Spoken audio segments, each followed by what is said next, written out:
בתור. קח את זה, שים באוזן, אתה תודה לי.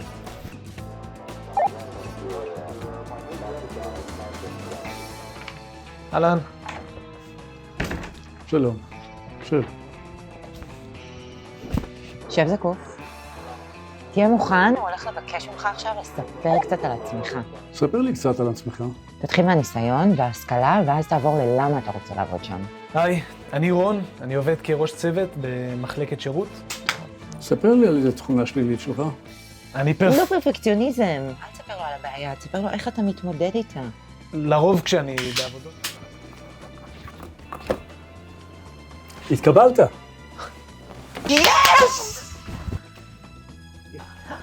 תלחץ לו את היד. כדי להתקבל לעבודת החלומות שלכם, אתם חייבים את המרכז לפיתוח קריירה. אז אם אתם צריכים עזרה שלנו בשדרוג של קורות חיים, בהכנה לרעיונות עבודה, או בטיוב של פרופיל הלינקדאין, תפנו אלינו, תקבעו פגישה, אנחנו נשמח לסייע לכם. מחכים לראות אתכם.